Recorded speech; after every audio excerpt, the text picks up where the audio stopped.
Hello everyone, this will be a quick guide for Calamity 8, 9 and 10 of Sangoon.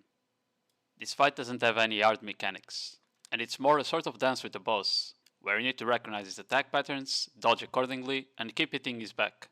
So before I even show you the mechanics, let's just speed run some important attacks here. When you see Sangoon disappear in front of you, he can do one of two attacks. On the first one, he'll jump to the edge of the arena, and do some yellow AoEs.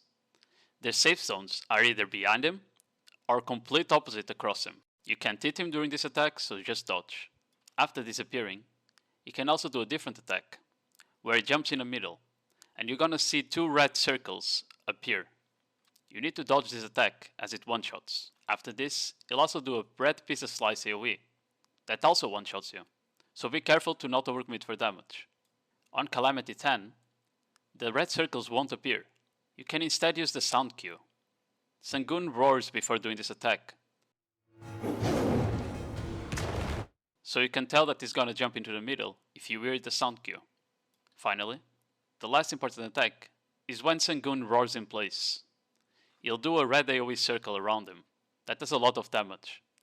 This attack is important to be recognized, because on Calamity 10, the red circle doesn't appear, so you need to understand when he's doing it.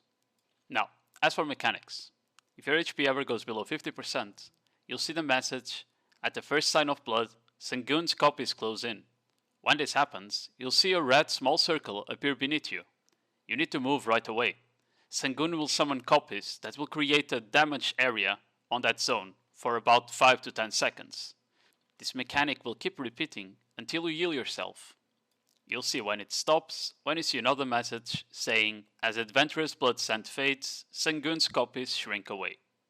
At 75 and 25% HP, you'll see the message, how pathetic, you'll soon be torn apart by my teeth. This starts a simple dodge mechanic. 3 red circles will appear beneath you, that you need to dodge one by one. After that, Sangoon will drop on your head, so just keep moving. At around the 40% HP mark, you'll see the message, rocks start to fall at the Tiger Palace. This is another simple dodge mechanic.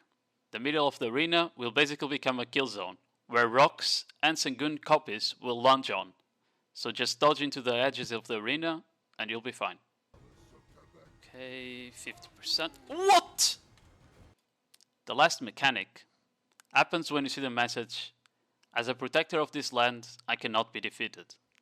Sangoon will disappear, and the arena will be limited to a small circle. Some ads will start to spawn, and you'll see periodically a yellow beam cross the small circle. If you get hit by the yellow beam, you get one shot. The area lingers, so be careful, or you're gonna get fucked like me.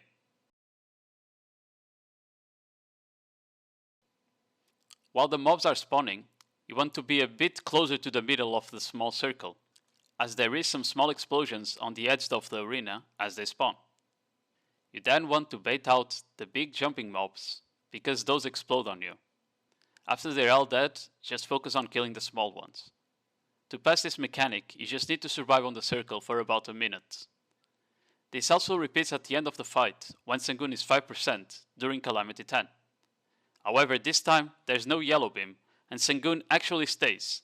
So basically, you're just fighting Sangoon, but with a smaller arena. Finally, there's a special mechanic where you can stun the boss when he's preparing a lunge attack. He will briefly flash yellow, and if he gets hit, he gets stunned. During Calamity 10, it doesn't flash yellow though. Also, it's actually pretty hard to pull this off, so I don't recommend that you rely on this too much.